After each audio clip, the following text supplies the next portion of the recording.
My wife once cheated on me. Once was enough. I'm sure she thought she had everything under control and was very surprised by how I handled it. The unfolding events were a typical story. Married for 15 years, things had become quite boring. We grew apart, living in the same house, under the same roof but in different rooms. She distanced herself from me. At some point, I noticed that we were no longer partners, no longer confidants, no longer lovers. She left too many hints. I did some investigating and digging. It turned out she had an affair, at least an emotional one. She started complaining to me. It was normal, and I had stopped listening to her complaints and mockeries over the years. Now, with this new evidence, I not only heard her, I listened. She was unhappy with our marriage. She had fallen out of love with me. It was clear to me. If I had tried to bring up the fact that she was wrong, that we could fix our love, that I loved her and we could restore our marriage, she would have just distanced herself from me even more.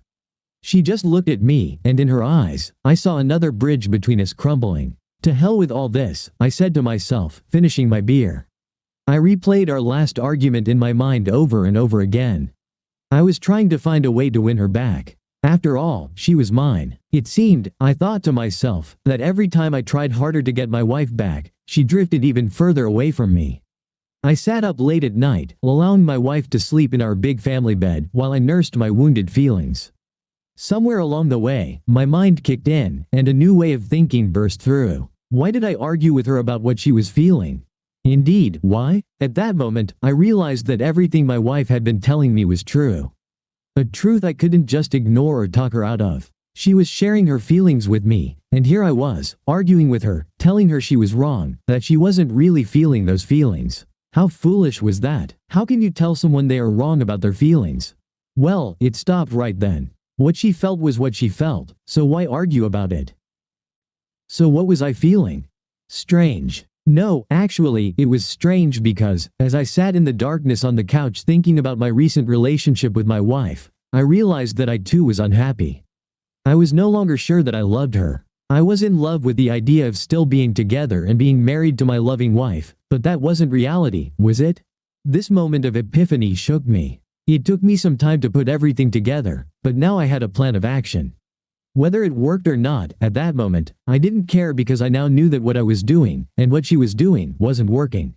What does this mean? The definition of insanity is trying the same thing that didn't work over and over again, thinking it will work this time. I smiled, threw my beer bottles into the trash bin, and decided to sleep in the guest bedroom. All this was part of the plan. Frank? Linda opened the door to the guest bedroom and flicked on the light switch, depriving me of sleep. Why are you sleeping in the guest room? I squinted against the light until my eyes adjusted to the bright light. I stayed up late, didn't want to disturb you, I said. She looked at me, then shuffled off to the kitchen for some coffee. I'm not a coffee drinker, as I was blessed with the ability to wake up and be alert immediately. I jumped into the shower and prepared for the confrontation. Today, my step was springy. Linda sat across from me in the living room. I was in my usual position on the sofa. Linda clenched her fists. She was agitated, and I could feel she was about to say something. Frank, she began, this isn't working. I feel disappointed and lost, and I don't think I love you anymore. I sat and looked at her. She paused, then continued. Frank, I know we've been together a long time, but I think we need to get a divorce. The word hung in the air. I smiled as she nervously looked at me. That sounds good, dear, I said. She blinked. Frank, did you hear me? I nodded. Yes, of course, I heard you. You feel that it's not working, you don't love me, you want a divorce. I agree. Do you understand? Now she was bewildered. I stood up and approached her. I knelt down in front of her. Linda, I can't change how you feel. You don't love me. How can I argue against that? Can I tell you that you are wrong? No, you don't love me. Well, to be honest, there were many times in our life when I didn't love you either. If you feel you can no longer live with me, well again, how can I argue with that? Linda looked at me as if I were insane. However, deep down, I saw that she nodded to my keen ability to understand that what she said was true, and she appreciated it. Wait, you said you didn't love me? She asked. There were times, just like for you. She was a bit shaken. All the time she had played this little scene in her head, she never expected that I would react this way. I liked seeing how her emotions were reflected on her face. Well, I said, anything else? I need to leave tonight, so I would like to settle this now, if you don't mind. Are you leaving right now? I stood up and began to put on my jacket, preparing to leave. No. Frank, where are you going? I'm leaving. I think I'll hit a few bars. I think I might start looking for someone else instead of you right now. I waved goodbye to her and left her sitting in the chair with her mouth open. I stopped at the nearest bar. There, I ordered a bourbon and sat at one of the tables away from the crowd. I took out my mobile phone and initiated another part of my plan. I called a coworker. Jessica worked with me in my department and was known as the company gossip. Playing the role of the poor, abandoned husband, I solemnly relayed to her the conversation I had with my wife, particularly how she had stunned me with her request for a divorce. The reason I called her, and not the real reason, was that I was in the bar, drowning my sorrows in whiskey and might not show up for work the next day. I could hear the wheels turning in her head, since Jessica and I occasionally flirted at work, and she was single. The next thing I remember is that Jessica invited herself out with me for the evening under the pretense of looking after me and being the friend I needed while I was in such a vulnerable emotional state. I met Jessica at a bar that I knew my wife and her friends often frequented. Was I concerned that someone might see me? No, my marriage was apparently over. My wife didn't love me, and frankly, I didn't love my wife Linda at the moment either. Jessica looked good. She arrived quickly, dressed attractively and seductively, perhaps hoping to reach me before someone else had a chance, at least that's what I like to believe. But when she saw me, she was somewhat surprised that my body language and mood did not match the news I had relayed to her over the phone. The smile on my face didn't help either. "Frank, what's happening?" she asked, sitting next to me with a puzzled expression. I raised my hand and pointed to my ring finger, which was now bare. "She wants a divorce, that's how she feels. Why should I fight it?" I called the waiter over and ordered another drink. Jessica ordered her usual Cosmo. "Frank, over the phone you seemed more upset." "Jess, we've been unhappy for a while. I finally realized that maybe I don't love her like I used to. She wants this divorce, so you know what, I'm not going to fight it. She wants to leave? Fine. I'm not going to lie around, forgotten and unloved." Jessica took a big sip of her cocktail. She sat and looked at me. Now I realized that I was having an effect on this woman.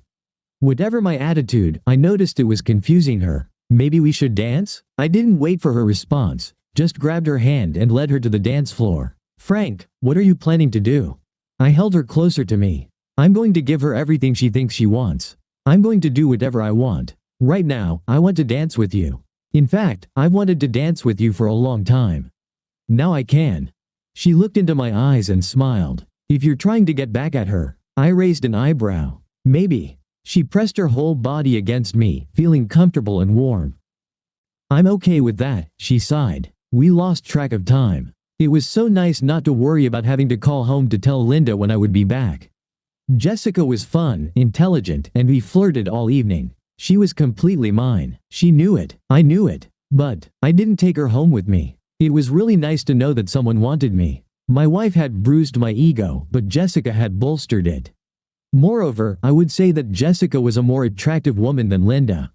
We kissed in the parking lot by her car. I opened the door for her and smiled. "See you tomorrow at work." She nodded. I made it clear that I just needed some fun right now, and I wasn't about to commit to another woman. In my not-so-subtle way, which Jessica understood, I was now looking for someone for myself. I'm sure that by the end of work tomorrow, all the women in the company will know about it. I would like to tell you that I am a calm man, but the truth is, I was looking forward to rubbing this in Linda's face a bit. "Where have you been?" Linda snapped at me when I entered the house. She was in bed, but as soon as she heard me come in, she got up to meet me. I put away my coat in the closet and started to undress for bed. "I went out," I said. "I told you I was leaving. Why should you care?" Frank, I was a bit worried you might do something bad to yourself." I smiled at her. "Linda, I know how you feel. I'm okay with it. You want a divorce, I will gladly give you one. I'm far from wanting to force you to live with someone you no longer love." I took my pillow and clothes for the next morning and headed to the guest room. "Frank," Linda called out hesitantly. I stopped, shifting my things to the other hand. "What?" She looked down. She couldn't face me. "I don't understand. I mean, you don't have to sleep in another bed. Are you suggesting that you will sleep in another bed? Move out of our bedroom?" I didn't want to make it easy for her. She gasped and wiped away a tear. I didn't mean that. I mean, you can share the bed with me. That is, if you want to. If you don't want to, Well, I guess I could move to another room. She was nervous. The thought of actually moving out of her bedroom was something she had never anticipated. She held her breath in fear that I would make her do just that. I spared her the agony. Well, this bed is more comfortable. I'll stay here with you if it's not too much trouble. Her face brightened. Oh yes, that would be wonderful. I mean, it's no problem for me. Then it's settled, I said and tossed the pillow back onto the bed. She wanted to talk, but I was too tired and told her to go to bed. We would have time to talk later. Indeed, by the next evening, 3 women at work had made advances towards me. I even had a friend give me his sister's number. She was a widow and had been struggling to find someone to date. I arranged dates for the upcoming week with all 4 women, including another one with Jessica.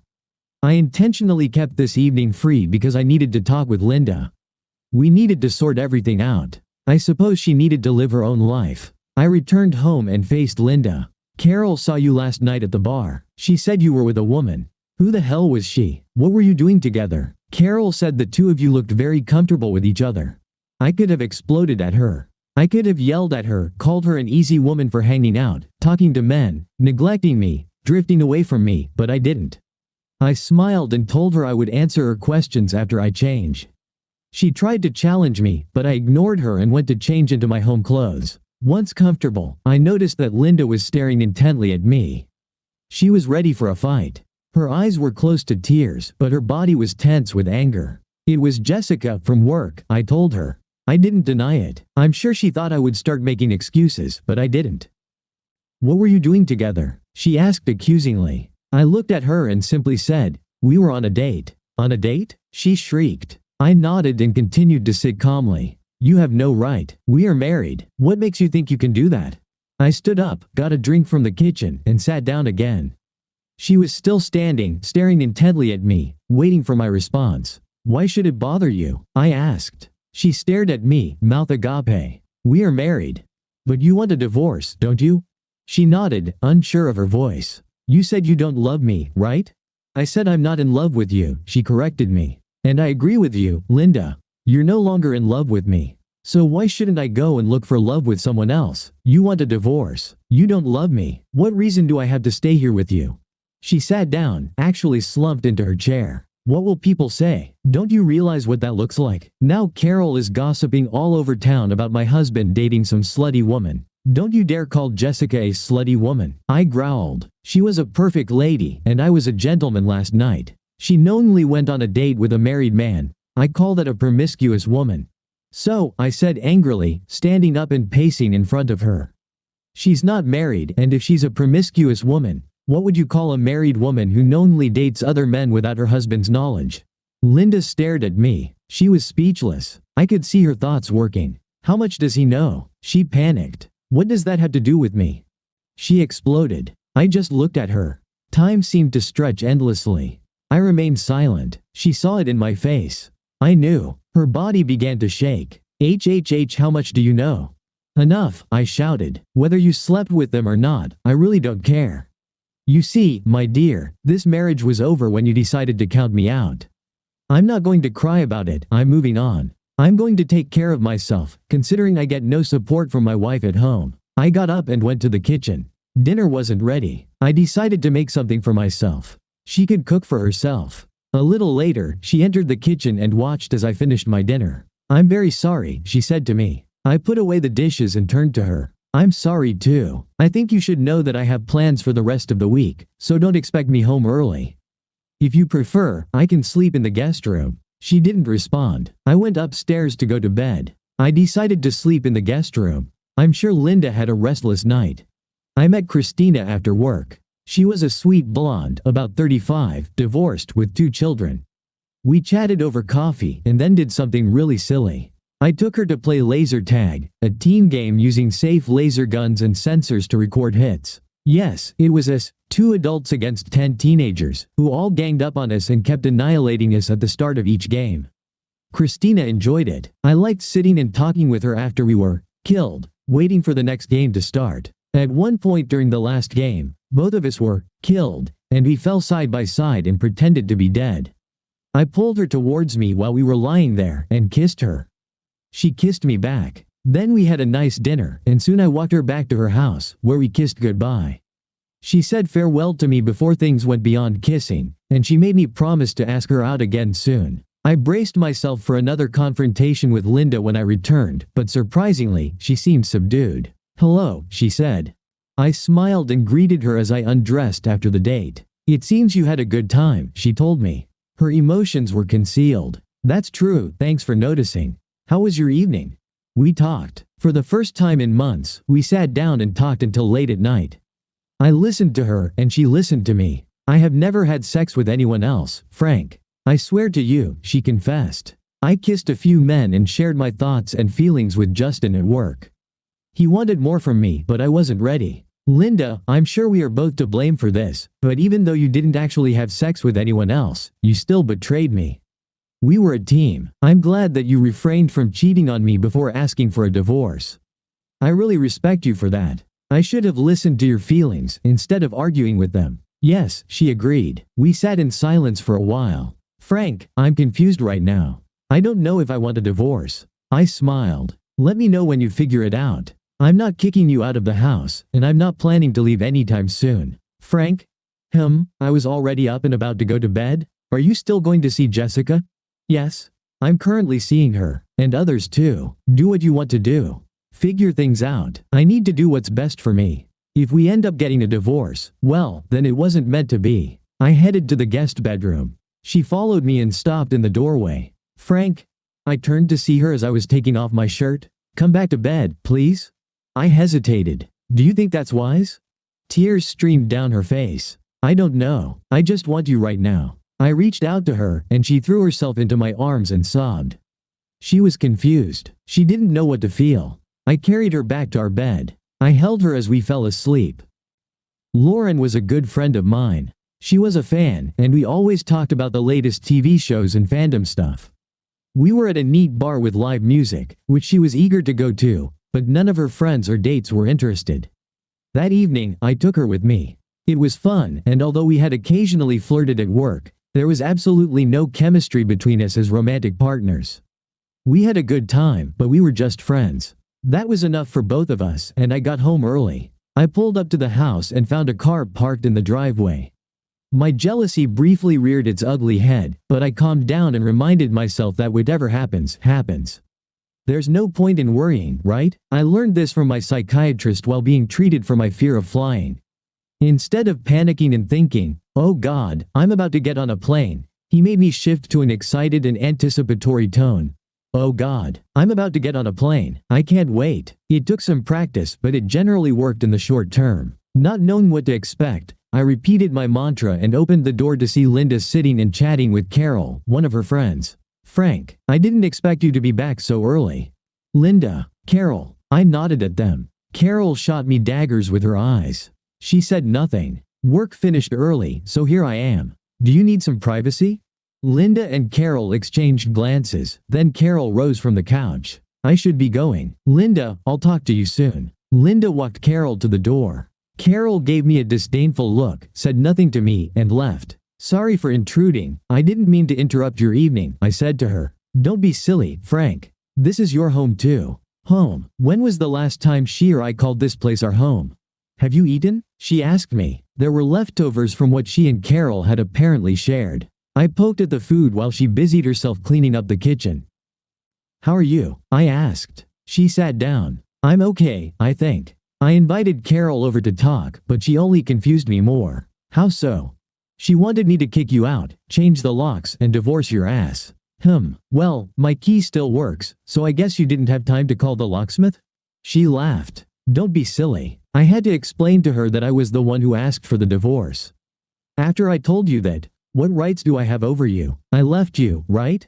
She looked intently into my eyes. That last part was a question she desperately wanted an answer to.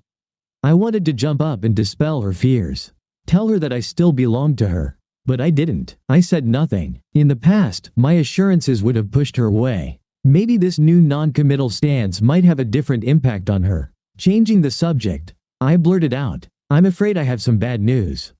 My date for tomorrow night canceled. Now I'm stuck with concert tickets. Maybe you'd like to go with me instead of another girl?" Her face brightened. "Oh, Frank, I would love to. I mean, if you want." I shrugged. Well, I could give these tickets to someone at work. No, she said decisively. I mean, I would be happy to go. Happy to go with me? She blushed and nodded. Are you sure? I asked. Yes, she whispered. I smiled. This could be fun. I broke the news to Heather. She was disappointed, but such is life in the dating game. Linda was dressed and ready to go when I picked her up after work. She looked good. She was dressed to impress. I was almost certain she dressed that way to impress me. I didn't know much about this band. Heather had suggested we go to this concert, so I bought the tickets. They were good. Loud, but good. I wasn't surprised when we ran into Heather. I saw that Linda was surprised by how good Heather looked, and she quickly realized that Heather would have been my date tonight. I apologized to Heather, and she looked at Linda. Heather, this is Linda. Linda, Heather was supposed to be my date tonight, but something came up. Usually, when I introduced Linda, I always called her my wife. This time I decided not to, and Linda noticed right away. Heather, it's so nice to meet you. I'm Mrs. Donaldson. She looked Heather directly in the eyes, and something passed between the two women. Heather was smart enough to apologize and said she'd see me at work the next day. Linda was seething with anger. She grabbed my hand. Frank, where's your wedding ring? I shrugged. At home. I took it off after you asked for a divorce. I don't need it anymore. Linda was once again at a loss for words. Honestly, it was fun to render her speechless. Frank, we aren't divorced yet. I smiled and focused on the music. Several times I went to the bar to refill our glasses. Each time, Linda watched me like a hawk. Every time I was at the bar, some woman would approach me and I would chat with her. I made one laugh and she even slipped me her number. Linda saw all this but said nothing. Actually, I'm not a ladies' man. I can flirt a bit, but I've always been respectful and never pushy. After Linda asked for a divorce, I allowed myself to be free. I discovered I had a rather blunt knack for flirting, and now that my restraint was gone, I found I didn't need to hold back.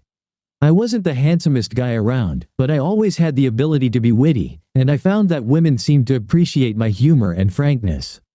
For the first time in a long while, Linda saw me in action. I think it surprised her, but she must have realized that the same tricks, moves, and flirts had once captivated her heart. Tonight, I think she remembered just that. She was silent all the way home. I was silent too. Once we were home, we began to get ready for bed. Frank, where is your wedding ring? I pointed to the sock drawer in the dresser. She walked over and opened it. Reaching in, she grabbed the gold ring and pulled it out. She looked at it, then at me. The weight of the symbol hit her, and her eyes filled with tears. It's yours now, I told her. I think you should throw it away or sell it. She looked at me. What should I do with it? She asked hesitantly. I think whatever you want. The ring is a symbol of our love for each other, our marriage. At one point, it was a shield, a warning that its wearer was unavailable to others. I highly doubt most people appreciate and recognize what this symbol means. I know that for me, this ring helped fend off other women.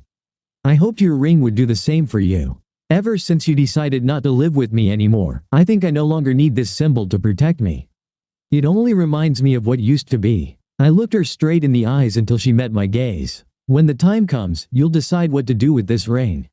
I approached her and closed her fingers around the gold band. She watched me and took responsibility. Frank? I was just falling asleep when she called out to me. Thank you for the evening. I enjoyed the concert and spending time with you. Anytime. I drifted back to sleep. In the morning, breakfast awaited me. Linda had made eggs and bacon. She was an excellent cook, and I appreciated her efforts. I noticed that Linda hadn't taken off her wedding and engagement rings. I also saw her fidgeting with them as she ate with me. That morning, Carol called me at work. Carol, I'm surprised to hear from you. What can I do for you? Lunch today, 12:30 at Bohemia. She hung up, and I stared at the dead handset. I wasn't sure what to expect at lunch. I didn't know Carol very well. Linda had befriended her at work. She looked pleasant, but she had never been very friendly towards me. She was one of Linda's friends whom they often talked together. I entered the bar where I had invited Jessica that first evening. She was already sitting at a table covered with a white linen tablecloth, and she waved at me. Her face was tense and stern. Likely, this conversation would not be pleasant. As soon as I sat down and my order was taken, Carol fixed me with a glare. What the hell are you up to? Linda is in agony, and you're pulling this stupid stunt, dating other women right in front of her. For the first time, I felt myself blush. It was partly embarrassment, partly anger. I quickly shut my mouth before I could say something I would regret. I realized immediately that anything I said or did at this lunch would be reported straight back to Linda. She watched me as I regained control of my emotions. I spent a long time contemplating how to respond. Finally, I began to speak. "Carol, how much do you really know about what's going on with Linda? I know her husband is acting like a complete idiot," she growled. People around us looked in our direction. "Carol, stop talking nonsense. Answer my question honestly, and I'll answer yours. I have nothing to hide, do you?" Carol swallowed and was relieved when our waiter chose that moment to bring our food. I sat and waited. "Linda is confused," Carol admitted. "So confused that she needs to see other men to sort out her thoughts?" Carol blushed and took a sip of water. "Linda has had her weak moments, Frank. I bet," I said sarcastically. "We've been trying to help her figure things out," Carol replied. "You see, my dear Carol, this is where I take exception. Why are you and your friends taking it upon yourselves to help her sort out her marriage?" Carol was silent. "Really, what business is it of yours? Linda is my friend. And so what?" I said. "I should be her best friend, her partner, her life companion.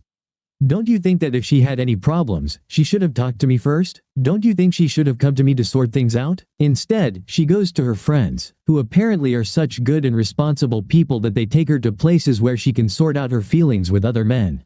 Men who apparently don't care that they're kissing another man's wife."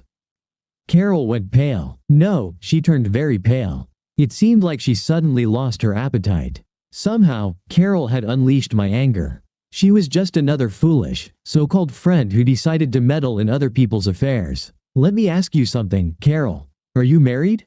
She shook her head no. "Have you ever been married?" Another shake. "Do you have a degree in counseling?" No. "So what gives you the right to advise someone about marriage? You've never been married, so how would you know what it's like? What gives you the right to meddle in someone else's marriage?" She gasped. "But I'm her friend." Not from where I'm sitting. "How many times have you talked to me?" "Once or twice, as far as I remember. I've been married to Linda for 15 years, but when have you ever taken the time in your life to meet, talk, and get to know the man and partner of your friend? I've been in her life for 15 years, so I know her like no one else does. You talk about giving advice, you talk about helping her get through this, but what the hell do you know about me, other than what Linda has told you from her perspective?" I felt Carol was about to cry. I had reached her as best as I could. Now to convey the message through her to Linda. "Carol, Linda told me how she felt. She wanted a divorce, she told me, and I quote, 'I don't love you anymore.' Well, Carol, tell me, how am I supposed to respond to that? What possible argument can I make to say she's wrong? Well, she wanted the divorce. Why should I be unhappy, hoping she'll change her mind?" I finished my drink. My food was half eaten, but I was done. I stood up and gave Carol one last look. I found that other women see something in me. My wife no longer does. She pushed me away. I didn't push her away. I'm not going to put my life on hold because my partner is confused and no longer wants me. I'm trying to move on. How she feels about that is her own affair. I'm no longer trying to convince her or tell her what she should feel. Now, I can accept that. With that final statement, I left before Carol could say anything else. I knew that as soon as I exited the restaurant, she would be on the phone with Linda. At that moment, I had something to think about. That evening, I was going to meet Janet. Things went very well with Janet. She was different from the others. She was a younger black woman, very beautiful and very attractive.